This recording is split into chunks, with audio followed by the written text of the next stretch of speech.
Chapter 10, Things Come Up to Come Out.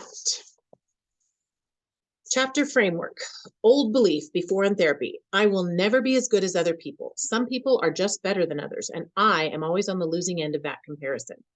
It is important to try to repay others for their kindness and love to me, especially if they gave it freely before I understood its value. The untherapy perspective. Things come up to come out. Traumatic experiences provide the precise healing opportunities we are most ready for. When something bothers us, it is presenting the ideal next opportunity to heal and grow. As we process these triggers, we make space for our natural upward evolution with the right pace and timing that works with and expands our capacity to thrive. Everyone is doing their best with what they have from where they are, even and especially when we cannot understand why. We can choose to acknowledge that each person got to this moment the same way we did, by trying to figure it out the best way they knew how. The quote for this chapter is, "You are not meant to bear that which you find unpleasant. You are meant to change it." After 6 months of living at the office, we moved to a spacious home outside of town. We are all still processing the trauma of the tornado. Ella panics at the sight of a single fluffy cloud in the sky and decides we need to move somewhere that doesn't have any weather at all. We are transitioning from homeschooling to the less structured tenets of unschooling, and we give her full latitude to immerse herself in the study of meteorology. To this day, she can interpret a radar map at a single glance and accurately predict tomorrow's weather with an evaluation of the sky at sunset. Tom beats himself up for not being more careful when he was protecting us during the tornado. What if that window had shattered inward like all the others did? He would have been a human pincushion. It would have taken months to recover. He should have thought it through and protected himself better. I notice a pattern in myself that bothers me. Every time he gets vulnerable with me, opening up about a doubt or fear, I become uncomfortable and resistant. Even though I know it's not fair, I kind of need him to be invincible all the time. When he falters, my foundation feels shaky and uncertain. It's hard to reconcile that my knight in shining armor is also a human with needs of his own. I challenge myself to practice more open-hearted, windy support of his wind feelings, which theoretically should be an effortless match. When he is processing something that is hard for him, I practice saying, "You are allowed to feel whatever you feel. It's okay for you to not be okay." I don't know if I really mean it, but I say it anyway. I want to mean it. I work hard to resist the urge to fix him and dismiss his struggles. These are things I am secretly practicing on myself, and it helps me to extend the same grace to Tom. I begin to feel less estranged from my own personality and more capable of holding space for his healing. Over time, I find that I can return the gift of non-judgmental presence that Tom has been blessing me with since the moment we met. The experience of the tornado has revealed another problem. Tom plays out a scenario where I die, and he asks the chilling question, what would happen to the kids? After we moved to Joplin, they continued to see Brad and Karen at least once a year for a week-long vacation, but they have since divorced. Brad hasn't made any attempt to see them since he and Karen broke up, and the thought of the kids being under his care at this point goads me into decisive action. We decide Tom needs to legally adopt the kids. They are now 11, 13, 15, and 17. In the state of Missouri, a child over the age of 15 must also consent to the adoption. Hannah eagerly signs off. Ella asks if she can sign a paper too. Luke expresses his excitement with his typical understated shyness. The guardian ad litem interviews each of the kids and does a home inspection. He also interviews friends and family. My mom calls after her phone interview to report that she told the attorney that she and Dad wish our daughter had married Tom in the first place. Gideon wrestles with the decision. Gradually over the years, he has come to respect and love Tom as a father figure. He has been learning the drywall trade for years now, and Tom is setting him up for a lucrative future in construction. But Gideon was Brad's favorite and the only one who had some genuine good memories with him. There is a loyalty there that would be severed, and Gideon doesn't take it lightly. The guardian ad litem informs him that since he is only a month from turning 18, it might be easier to just keep things as they are. After more careful thought, during which Tom and I do our best to honor his ocean need to process fully and deeply, Gideon finally opts in favor of adoption so he can share the same last name as his siblings and be in a better position to take custody of them if anything ever happened to both Tom and me.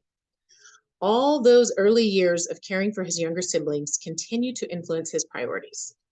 Brad does not respond to multiple attempts to be reached by phone, email, and postal service, so our adoption attorney takes out an ad in the local newspaper at his last known address. The ad in the newspaper local to his last known address.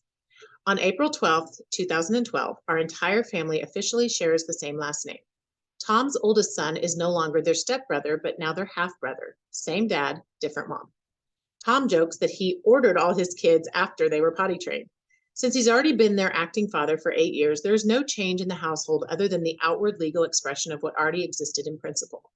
When the new birth certificates come in the mail, Ella asks for a copy.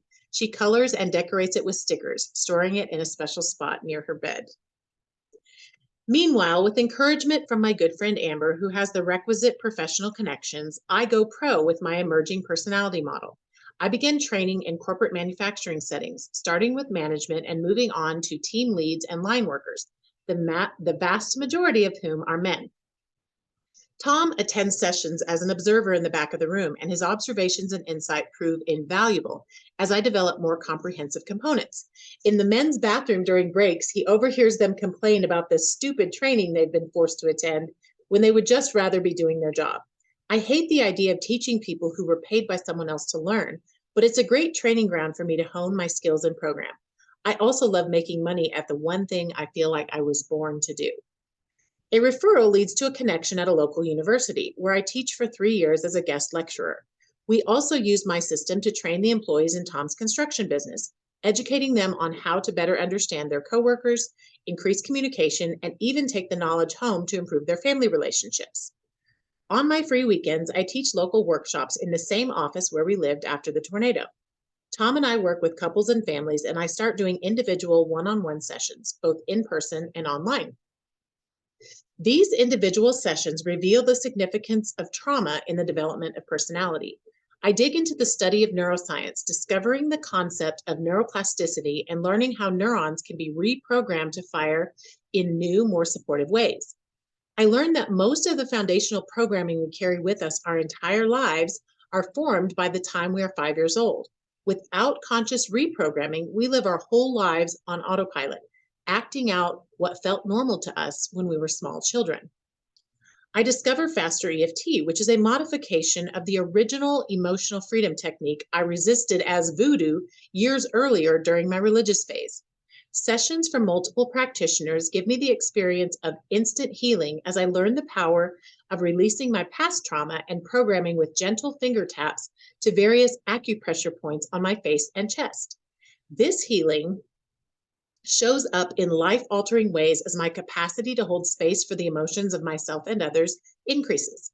My hair trigger sensitivity to any perceived criticism steadily morphs into a calmer self-awareness that allows me to listen and really understand what others are trying to communicate. Beyond the practitioner-led sessions, I learn how to perform these simple tapping techniques on myself in the moment. I develop the ability to create space between the trigger and the response, reclaiming a sense of divine peace that feels downright luxurious. I teach the skill to everyone I know. For the first time in my life, I am able to recall painful experiences without spiraling into depression or panic. I can look back at my marriage to Brad and see how I played into his sexual addiction and mental illness, exacerbating his worst symptoms by supporting his every whim in the name of godly submission. I see how I used the lie of female powerlessness to practice a holy learned helplessness. I could place all the decision-making responsibility on him and never have to step into the deeper, scarier parts of my own vulnerability. All I had to do was follow him to the letter of the law, and I believed I was off the hook. No, I didn't get to make any of my own decisions, but I also didn't have to take any risks. I can imagine Brad as a small child, a victim of chronic sexual and emotional abuse, who learned to survive by manipulating anyone who would let him. I forgive him for hurting me, and more importantly, forgive myself for not knowing better. I release the years of shame I've been fostering for the damage I caused my kids. As they navigate their teen years, I am humbled and privileged that they allow me to help them release their own layers of abuse, neglect, and pain that formed their earliest programming. As Luke heals from the wounds of rejection he incurred before birth when I had planned on giving him up for adoption to Celeste, his adult personality begins to emerge, and I realize I have mistaken his feeling type for wind all these years. His mountain feelings have struggled to maintain space in our predominantly wind household, rife with competitive talking and spur-of-the-moment plan changes. I tap out my mom guilt and gratefully embrace my new interpretation of his calm, reticent nature. I also encourage him to go to his room more frequently and enjoy his own peace and quiet, rather than constantly expecting him to participate in the hubbub of our family dynamic. Our relationship improves exponentially. I go back further and work on my relationship with my parents. I let go of the need for my dad to be something other than a mountain or to be more accepting of my windy nature. I forgive my mom for not teaching me how to use my voice and set boundaries for myself. And I forgive them both for not teaching me that life is for living, that it is an exercise in trusting divine guidance to spur us into pursuing what we most desire in a grand adventure of self-discovery and evolution. They came up in a different era with their own difficult childhood programming where reality was much harsher. Of course, they wouldn't have been able to teach me something they themselves didn't know. As I wrestle with the blame and shame of my childhood, I only see my parents about once a year. My newly found freedom and forgiveness do not increase the frequency of my visits, but they most certainly improve the quality. I still find it hard to be in their environment of curated behavior and religious restrictions, but it feels like the ultimate freedom to know that they have always loved me with all their hearts simply because I exist. Nothing I do could ever change that. As I think back to my past, it plays like an old movie that doesn't carry any of its previous power. I can watch it if I want, but it's not nearly as compelling as going out and enjoying my real life as it is happening right now. I understand Tom's stability as a direct result of his deep connection with his own father. His dad was a wind, just like him, and Tom was a change of life baby, born when Pops was already in his 40s. Tom got the benefit of a mature father who intuitively knew how to nurture his son with non-judgmental acceptance in an environment of straightforward freedom. This created a solid foundation that helped Tom navigate the later years after his parents divorced without losing his own identity. I finally released the last vestiges of guilt over living with and having sex with Tom before getting legally married. I clearly see that the sacred commitment we made to each other on our first week together was more than sufficient to bond our union on a divine plane. We decide that our official anniversary celebration date will honor our first night together as a couple, rather than the date we were finally able to make the marriage official in the eyes of the law. I shed a lifetime of shame like a worn garment that has lost its usefulness forever. I vow to teach my children the value of consent, divine guidance, and personal intuition above external rules and religious guidelines taught by other people. I spend numerous guided visualization sessions sending love and support back to my younger self. I view her with compassion and empathy, knowing she did the very best she knew to do in the moment. I also understand that none of that striving gained her a single iota of worth or value. I relax into the idea that I don't have to read the Bible to know God, and I stop thinking of the divine as a bearded, angry white man on a throne in the sky. The more clients I work with, the more I understand the universal nature of trauma programming. Whether passively or actively accumulated, these programs affect our ability to interact with reality in the present. To varying degrees, we are all zombies, mindlessly walking our predetermined patterns we've been practicing our whole lives. As I proactively slough off these layers of old habits, my life blossoms naturally into an exciting adventure full of possibilities and promise. For our 10-year anniversary in the fall of 2014, Tom and I celebrate for a week at an exclusive resort in the Dominican Republic. On our last evening, we go for one more dip in the crystal blue ocean. There's a red flag warning signaling the danger of a rip current, so we decide to just wade in up to our knees and call it good. Without warning, an enormous swell of water pulls us under. Instantly, we are another 100 yards from the shore. I've read the signs at the beach entrance that tell you what you're supposed to do if you are caught in the rip current, but I am in shock and have no recollection of what to do. I'm not a strong swimmer and the water is well over my head. Just as I break the water's surface, another 10-foot wave breaks mercilessly overhead and under I go. Tom is 20 feet to my left, calling out instructions. Relax, breathe, wave is coming, let it wash over you. And under I go again. I've swallowed massive amounts of ocean water and I choke it up as I gasp for another breath. I'm angry at the waves. I just need a tiny break to catch my breath. Their relentless blows push me under just before I can fill my lungs. Tom is yelling again, his panicked voice rising above the crashing waves. Save my wife! Save my wife! His cries are directed at a group of lifeguards who are already plunging through the waves towards us. They all seem to be coming my way, and in my panicked state, I fear they will leave Tom to die. Save my husband too, I try to scream, but the sound is swallowed by the waves. Under I go again. When I come back up, they are tossing me a flotation buoy. They turn and begin heading back to shore. I see a rope floating behind them and lunge forward to grab it. I need them to help pull me in. I temporarily lose track of Tom as I work against the relentless current to make my way to shore. Of course, the buoy was also attached to the rope, but I don't discover that until I feel sand beneath my feet. The 3 lifeguards who pulled me in are bent over, catching their breath after the Herculean effort. A 4th lifeguard is helping Tom in.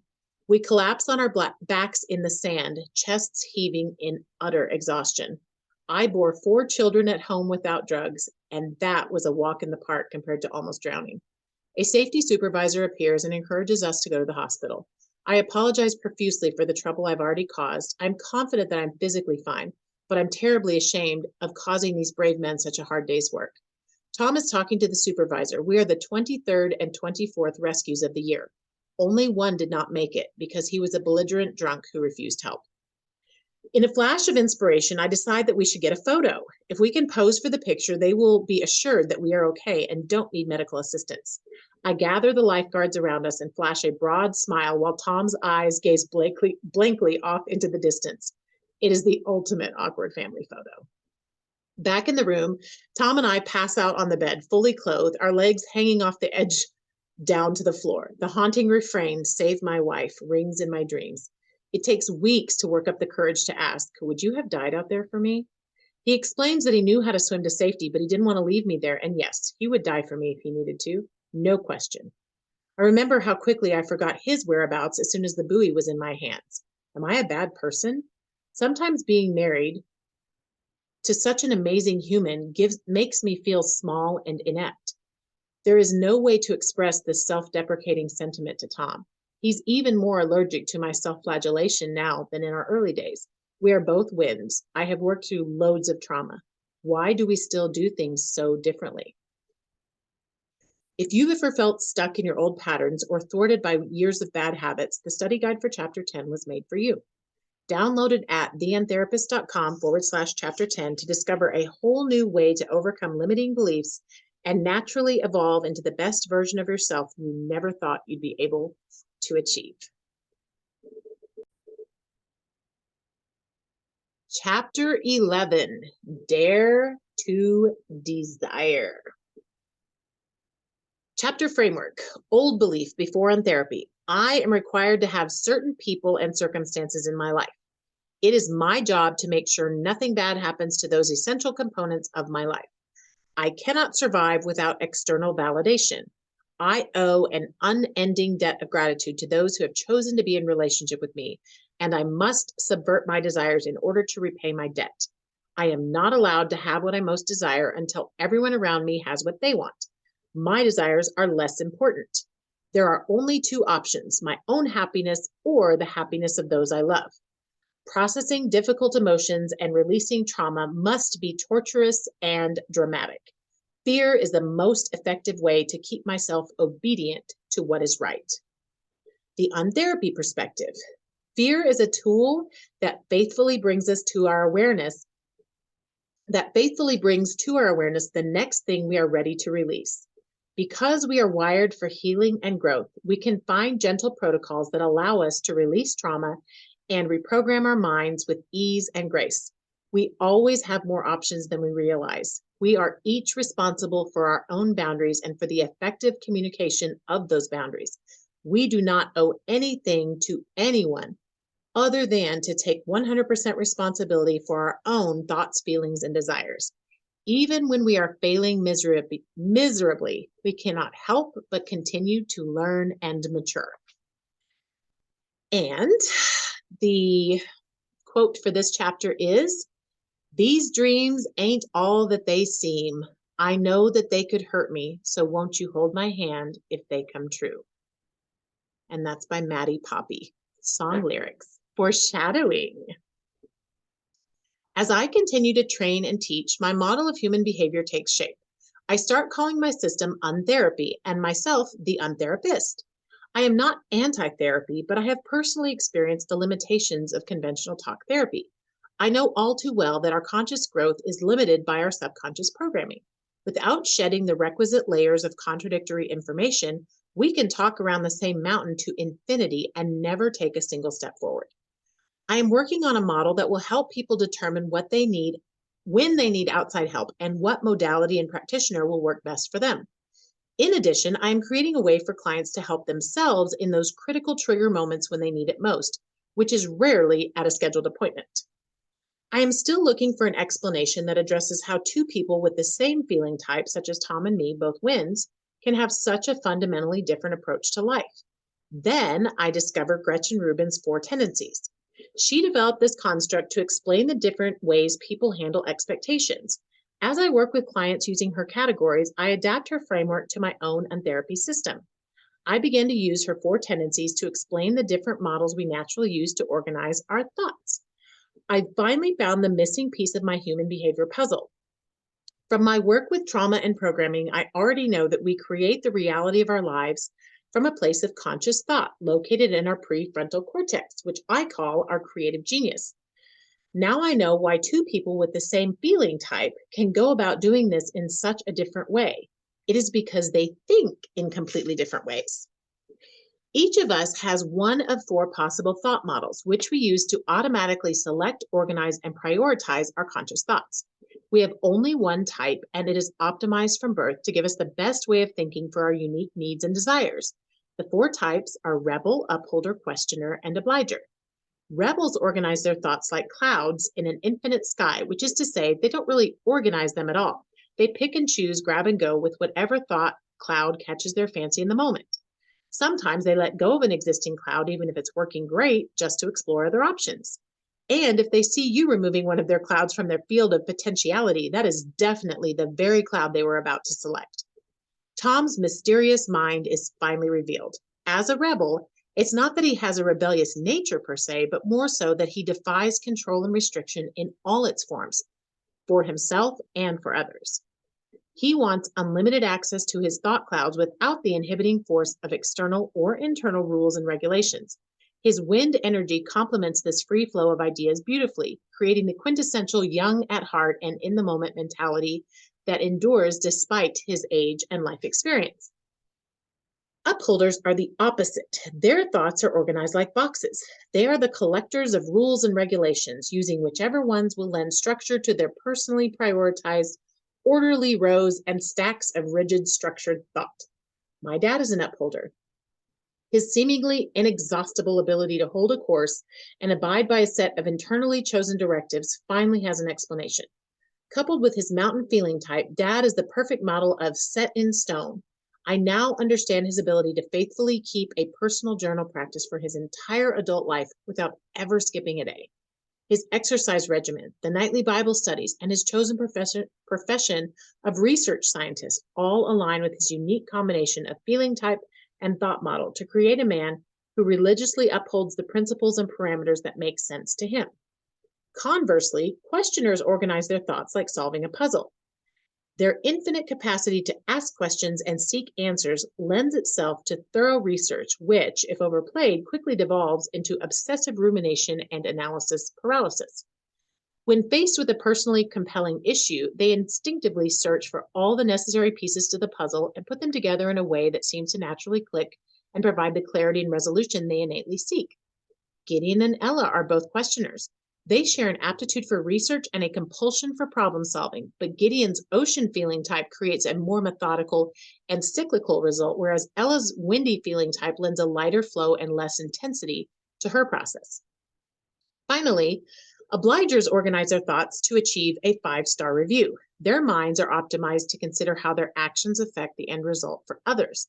They inherently seek to produce the most favorable outcome for the particular situation at hand.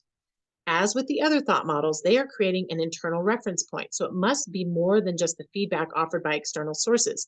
They want to feel like they've created a 5-star experience. My mom is an obliger. This explains her seemingly infinite capacity to serve and give of herself without acting on her own needs or desires. Coupled with her wind feeling type, this way of thinking helps her automatically prioritize the preferences of others before her own. I select obliger as my own thought model. I'm a lot like my mom, and I feel like this model is the most accurate in describing my innate drive to serve, accommodate, and please others, especially Tom. My untherapy model of human behavior is complete. I have renamed my one-on-one sessions super learnings and reduced their duration from 2 hours down to 1. The results from this simplified approach are more profound and lasting than any previous efforts. One of Tom's longtime employees is able to overcome a drug addiction he has battled his whole life. A couple on the brink of divorce is able to fully reconcile after the husband releases his codependency.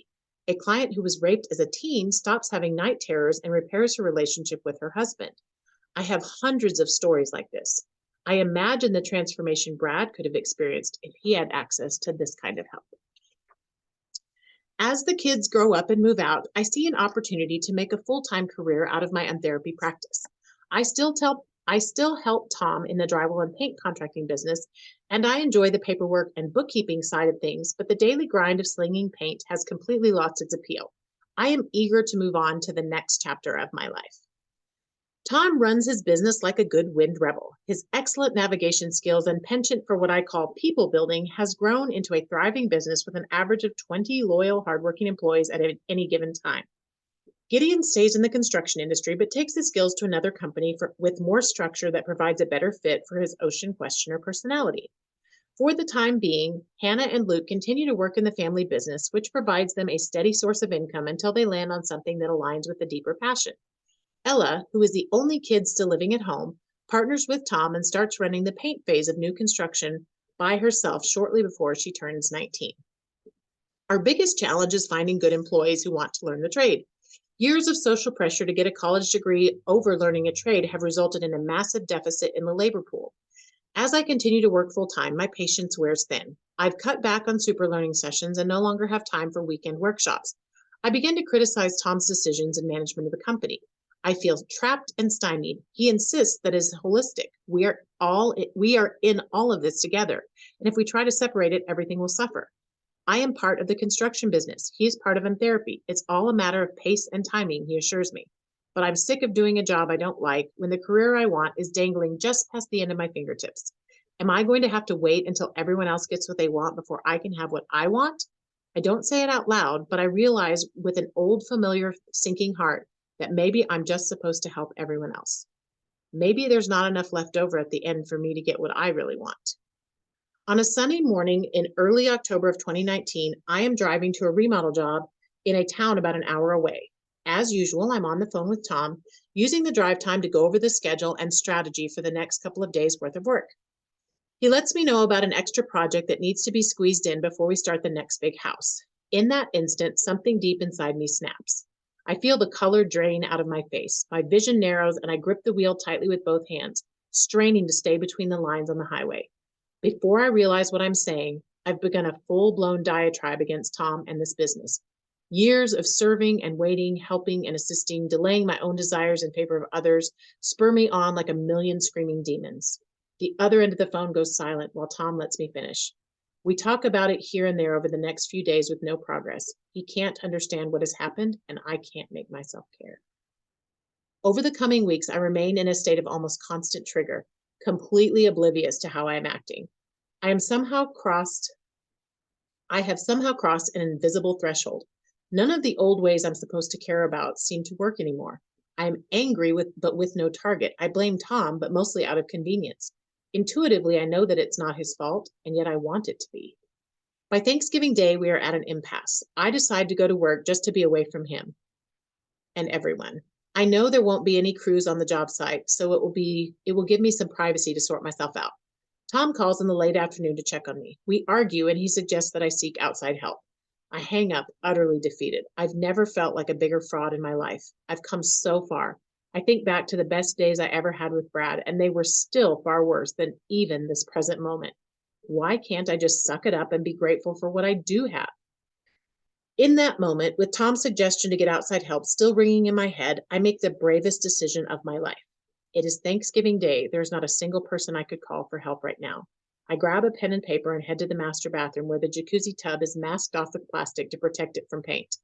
I climb in, take a deep breath, and get to work. After 45 minutes of applying my super learning protocol to myself, I am spent. Through eyes swollen with tears, I type up the following text and send it to Tom. I just finished working on myself, and here are my takeaways. I have space to heal. I have time to heal. I am healing. I am taking responsibility. It's okay to struggle. Live in the moment. It's not my fault. It's not anyone else's fault. Everything is exactly as it should be. The only way to make it better is to be better, as in focus on being in the moment more. Make peace with being at peace. I don't feel like any of these points explain how I got here, so I still feel like I'd need outside help, but at least I realize this is 100% in my mind and not the fault or responsibility of anyone else. I sent this hoping it would help you understand. On its face, this text belies the depth of transformation that occurred during my bathtub superlearning. I have just experienced a moment of spontaneous evolution. Things have been gradually changing over time, and now suddenly I have leapt forward into another dimension of awareness. Every epiphany scribbled through hot tears of desperation felt like another light bulb illuminating the dark recesses of my mind. I stepped into that tub as a suffering, codependent, helpless damsel in distress, searching for a savior to give her permission to live. I emerged as a warrior goddess with irrefutable proof that I could slay my own demons. This feeling is strange and ill-fitting, like stiff new leather shoes that have yet to be softened and formed with use. Over the span between Thanksgiving and Christmas, I exist in a pseudo-fugue state. Tom has begun sleeping upstairs in the spare bedroom. He tells me it is too painful to share a bed with a stranger whom he knows so well and not at all. He is also genuinely worried that he would lash out in his sleep and hurt me. He has had active dreams his whole life, but when he gets especially disturbed, he has been known to land a good punch without ever waking up. He doesn't want to risk it. I am glad to have the space. For the first time in our relationship, I have no desire to be around him. There is a deep ache in my heart. I miss him, but I do not want him. I am so angry. For the first time in our relationship, I find myself asking the unthinkable. Is he still the one? I've built my life with this person. Our entire family, business, finances, friendships, and future are inextricably intertwined. I squeeze in as many sessions with a tapping practitioner as the busy holiday schedule will allow. She uses a different method than my super learnings, but because I know exactly what I need, these sessions produce massive shifts for me. As I release deeply embedded layers of old programming, I am emboldened to enumerate my grievances to Tom and demand change. It feels like we are no longer a match, and I cannot imagine this is all my fault. He needs to be working on fixing all his problems just as hard as I am working on mine. I demand that he work with a practitioner as well. He submits intake forms, but before his first scheduled appointment can happen, I am in such a desperate state that he offers to let me take the session in his place. I jump at the chance. I also have two friends, Amber and Julie, who know and love both Tom and me. I lean on their support to guide me through my most difficult moments. For the first time in my adult life, I call my mom to ask for advice. She is the one person I know who has never cracked under pressure. I must know her secret. Do you ever get angry? I ask. Oh, sure, she replies. Your dad just tells me to stop it, and I do. She mails me a beautifully scripted Bible study that she's compiled especially for me so I can learn what God teaches about anger. On Christmas Eve, Tom goes over to Amber's house for some support. She's the mountain rebel we have known for over 10 years, and her wisdom and perspective always seem to help us both. I collapse on the couch at home in utter exhaustion. My Spotify plays softly in the background when a Maddie Poppy song called Not Losing You comes on. It's one of those transcendent moments where the artist reaches into your soul and breathes life into the feelings you couldn't access. As she sings the lines, "These dreams ain't all they seem. I know that they can hurt me, so won't you hold my hand if they come true?" I break down sobbing. That's it. It's exactly how I feel right now. I know I want this new career, helping to transform people's lives on a grand scale, but I also know it will be different than my expectations. I want to do it with Tom. We got to this point together, and I want to continue doing life together, whatever that ends up looking like.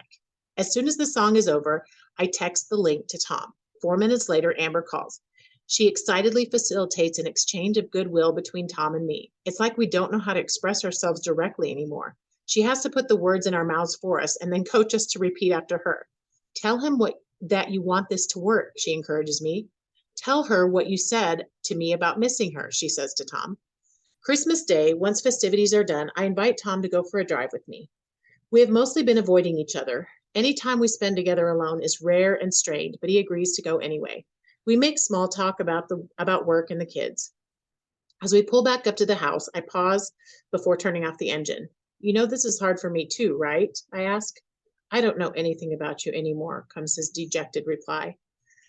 I stare at his left hand resting on the console between us. I have always loved Tom's hands. They are big, strong, tough hands that have always made me feel safe and loved.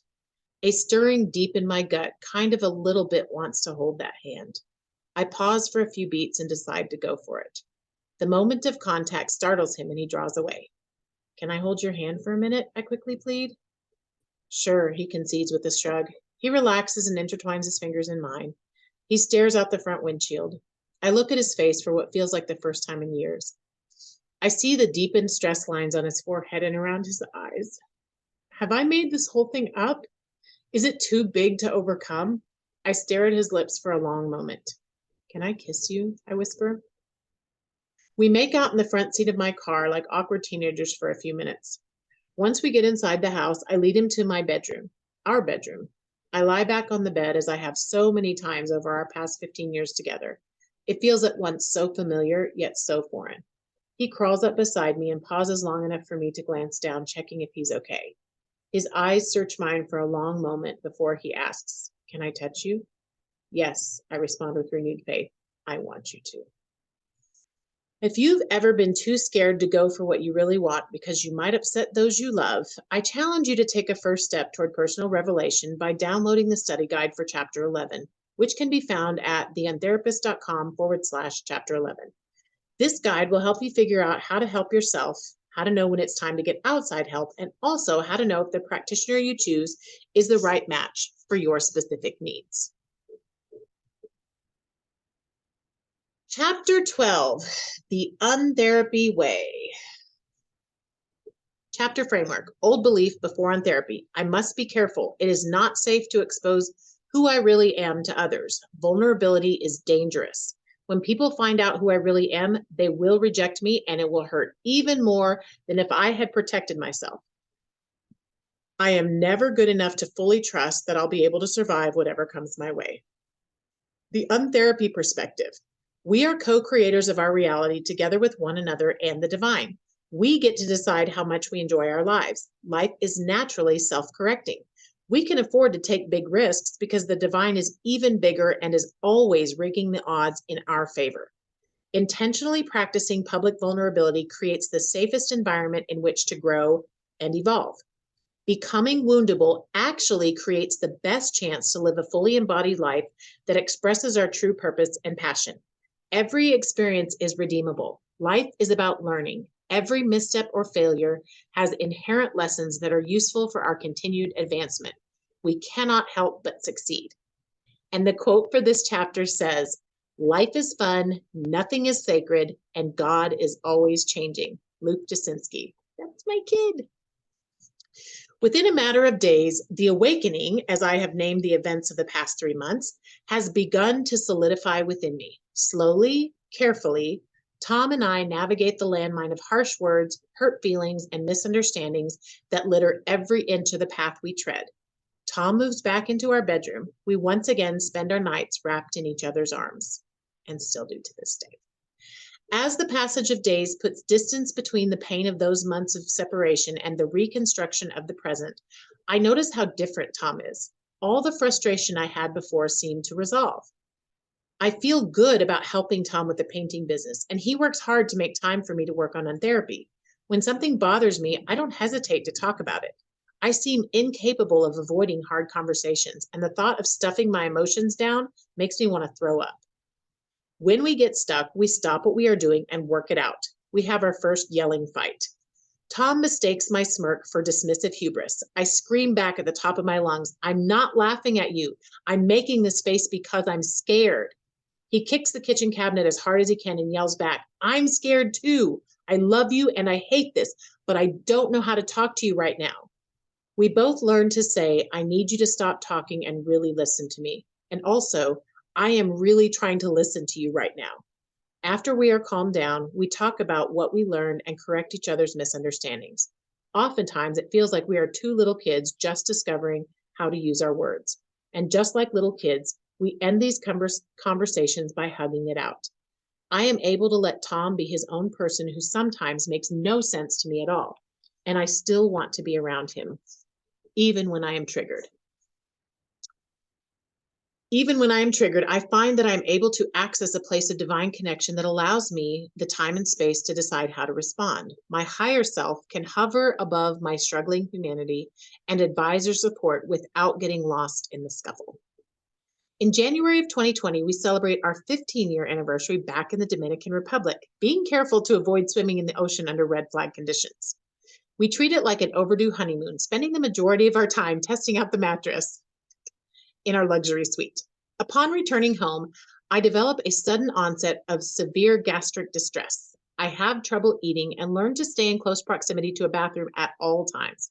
As I exhaust all the standard homeopathic and medical remedies to no avail, I begin searching for possible emotional causes. The common wisdom is that this bodily response indicates poor self-image and an inability to nourish my own soul, waiting for others to do it for me. 10 days into this misery with no relief in sight, I come across an article discussing the fourth trauma response. In addition to the commonly known fight, flight, and freeze responses, there is another, fawning. Fawning is defined by the following behaviors: people-pleasing, being unable to say how you really think or feel, caring for others to your own detriment, always saying yes to requests, flattering others, struggling with low self-esteem, avoiding conflict, feeling taken advantage of, and being very concerned about fitting in with others. I have labeled myself an obliger ever since I first discovered Gretchen Rubin's 4 tendencies, and I've worked hard to organize my thoughts according to the 5-star review I always seem to seek, especially from Tom, my kids, and close friends. What if all that was just a trauma response? What if, instead of freezing, fleeing, or fighting, I just people-please my way out of trauma triggers? I read the list of behaviors again. That old familiar sensation of falling knocks the wind out of me once again. Have I really been teaching this model for years, helping countless others discover and explain their own behavior and that of their loved ones without accurately identifying my own? I compare myself to other obligers I know. I can clearly see a level of self-satisfaction in the way they serve others that does not naturally come from me. I don't actually feel drawn to serving and helping others unless I'm freaking out and melting down. If I'm not an obliger, then what am I? I consider what I would do if I weren't triggered. How do I naturally respond when trauma is not informing my responses? I try each of the other thought models on for size. I'm definitely not a rebel. I know so many rebels, and their thought clouds defy my most open-minded understanding. The questioner model doesn't fit either. I'm naturally decisive and confident, and the puzzle-solving format feels overwhelming. Then it hits me. Oh my God, I'm an upholder. The myriad of internal constructs that keep me in line are my thought boxes. I don't need to fight against them or try to subvert their power in favor of external rules. I get to make my own rules based on my best understanding of how my world works. I wake up the next morning with not a trace of the gastrointestinal distress that has ruled my life for the past 10 days. I take this as a clear sign that my body has effectively communicated. Message received. For the first several weeks after this revelation, I am riddled with resistance against this newfound truth. I remember Gretchen Rubin's explanation about how upholders tend to tighten around their rules. If I had a penny for every time Tom said the phrase, "There you go, making another rule," I realized that my resistance to being who I truly am has everything to do with my old programming about how women are supposed to help, serve, and nurture, aka the obligers.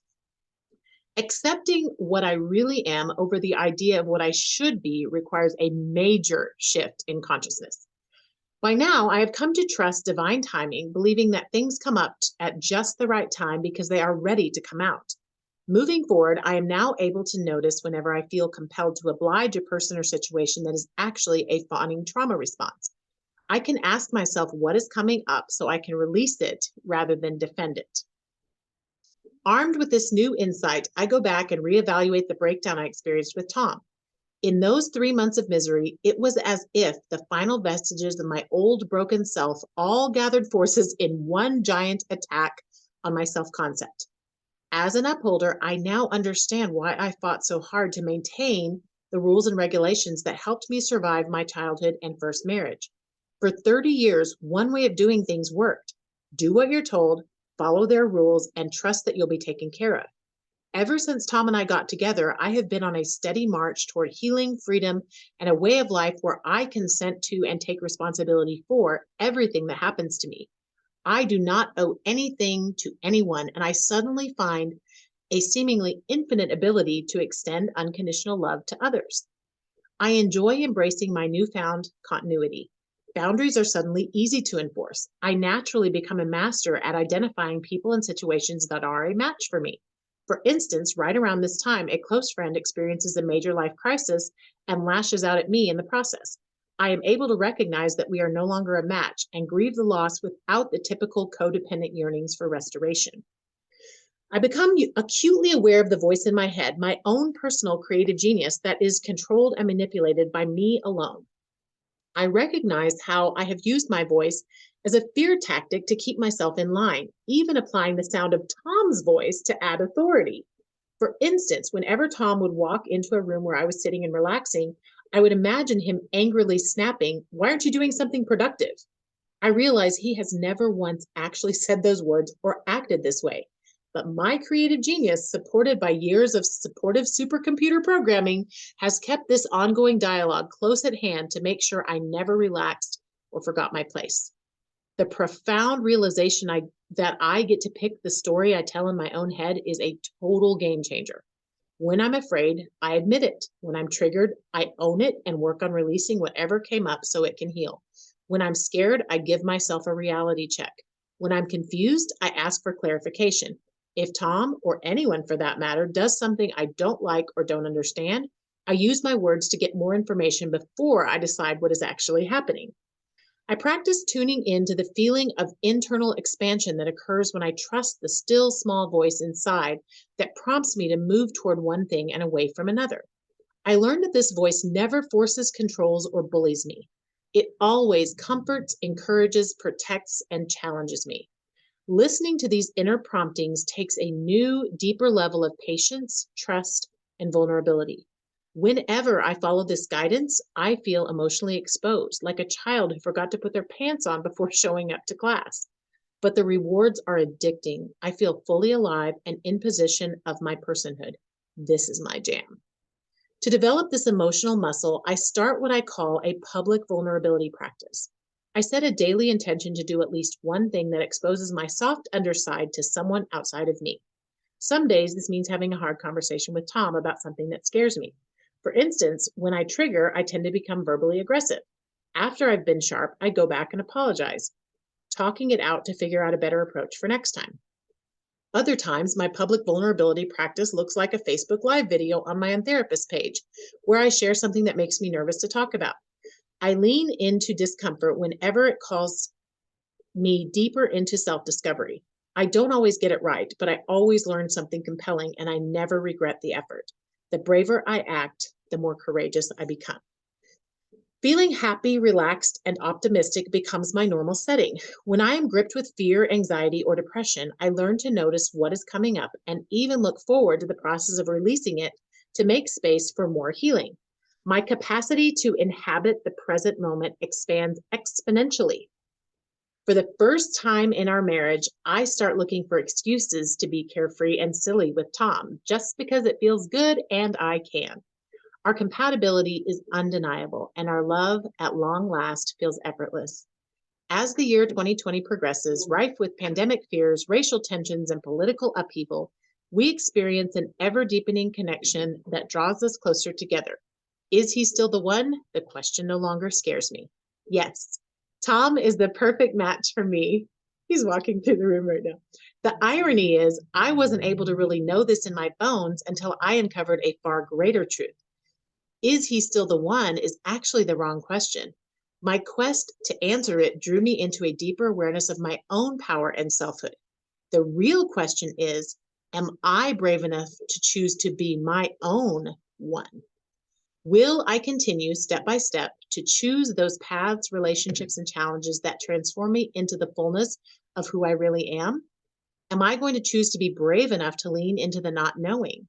Can I exist in the space between who I thought I was supposed to be and who I am capable of becoming? Will I trust that the uncertainty inherent in vulnerability is the only safe place to find truth? Yes. The answer is yes.